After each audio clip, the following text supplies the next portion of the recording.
कहानी की शुरुआत में हमें साउथ कोरिया का सियोल शहर दिखाया जाता है और उसके बाद कहानी का मेन हीरो संग जिनवू अपना इंट्रोडक्शन देता है। हाय, मैं संग जिनवू हूँ, एक ई रैंक हंटर। वैसे तो बाकी ह्यूमन से मैं थोड़ा सा ज्यादा स्ट्रॉन्ग हूँ और मेरा रिकवरी रेट भी उनसे थोड़ा बेहतर है, मगर फिर भी मुझको एक हंटर कहना एक शर्मनाक बात होगी और इसी वजह से मैं बार बार जख्मी होता रहता हूँ और इतनी बार मेरा मौत से भी सामना हुआ है। एज अ हंटर मुझे अपनी जिंदगी रिस्क पर रखनी पड़ती है क्योंकि ये एक बहुत ही खतरनाक जॉब है और मैं किसी मजे के लिए जॉब नहीं कर रहा हूँ। और इसके बाद हमें सियोल में एक कंस्ट्रक्शन साइट दिखाया जाता है जहाँ पे एक डंजन ऑलमोस्ट खुलने वाला है, जहाँ पे एक शख्स बताता है कि वो बड़ी मुश्किल से अपनी मॉम का हॉस्पिटल का बिल भर पा रहा है क्योंकि हंटर एसोसिएशन से उसको कुछ खास कमाई नहीं हो रही है। और वो ये भी बताता है कि वह अभी अभी स्कूल से ग्रेजुएट हुआ है और वो किसी भी चीज में बहुत खास अच्छा नहीं है, इसलिए उसके पास कोई और ऑप्शन नहीं है और इसी कारण वो एक हंटर बना है। जिसपे ट्रक पर फूड देने वाला शख्स उसको उसकी मील देता है और आज के रेट के लिए गुड लक विश करता है और तभी उसे कोई आवाज देता है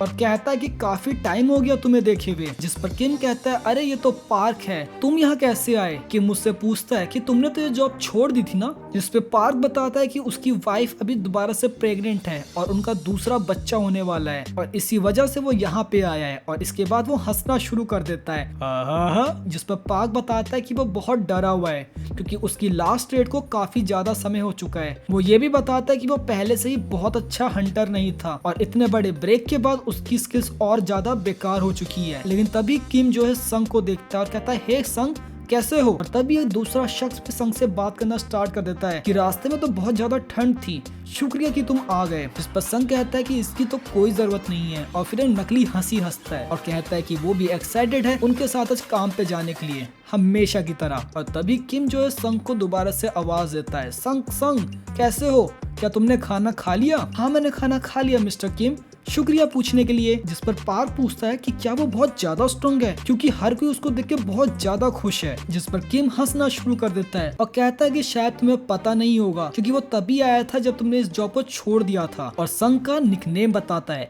the weakest Hunter of all Mankind. जिस पर पार्क पूछता है, वीकेस्ट? स्ट्रॉन्गेस्ट नहीं? जिस पर किम कहता है कि एस रैंक का हंटर सबसे स्ट्रॉन्ग होता है जैसे कि चोई जोंग इन, लेकिन संग जो है वो सबसे वीकेस्ट हंटर है, वो हमेशा जख्मी होता रहता है यहाँ तक कि ई रैंक के दरवाजे पर भी। जिस पर पार्क जो है फिर से पूछता है, सबसे कमजोर? जिस पर किम कहता है कि कम से कम हम सब में तो सबसे ज्यादा कमजोर। जिस पर पार्क फिर से पूछता है, क्या वो सच में इतना कमजोर है? जिस पर किम कहता है कि अगर वो आज की ड्यूटी पर आया है तो ये इस बात की गारंटी देता है कि आज का डंजन बहुत ही आसान होने वाला है। जिस पर पार्क कहता है, ओ। फिर किम कहता है, चलो इस बात को यहीं पे छोड़ो, कहीं वो हमें सुन ना ले। जिस पर संग धीरे से अपने आप से कहता है कि मैं ऑलरेडी ही तुम्हारी सारी बातें सुन चुका हूँ बुढ़े आदमी। फिर संग जो है कैफेटेरिया वाले से पूछता है, क्या मुझे कॉफी मिलेगी? इस पर कैफेटेरिया वाला बताता है, सॉरी संग जिनवू, पर सारी कॉफी ऑलरेडी ही खत्म हो चुकी है। इस पर संग जो है काफी ज्यादा दुखी हो जाता है और कहता है, मुझे एक कप कॉफी भी नहीं मिल सकती है। जिस पर वो वेटर संग से माफी मांगता है पर संग कहता है, कोई बात नहीं, सब ठीक है। लेकिन तभी कोई अचानक से संग के ऊपर चिल्लाता है, जिनवू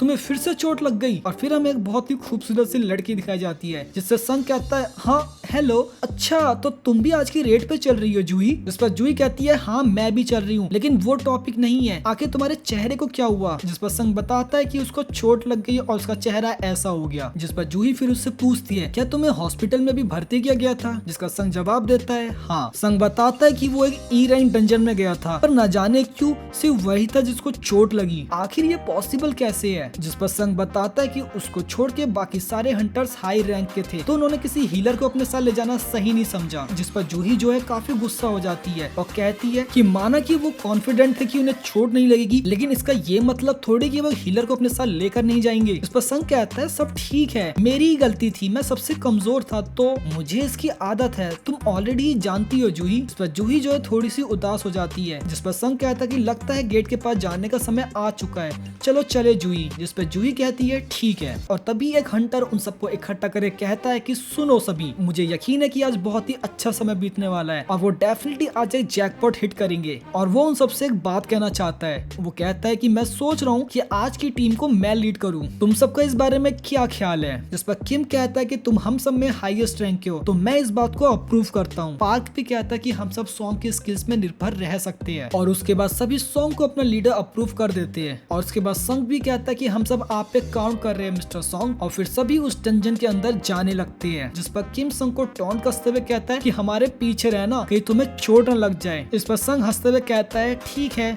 और उस पोर्टल के अंदर जाने लगता है। और संग ये भी कहता है कि आज वो अपना बेस्ट देगा, और इसके बाद वो उस डंजन के अंदर चला जाता है। तो पार्ट 1 के लिए बस इतना ही। अगर वीडियो पसंद तो लाइक जरूर करना, और अगर तुम्हें इसका पार्ट 2 भी चाहिए तो मुझे कमेंट में जरूर बताना। So that's all for today, bye.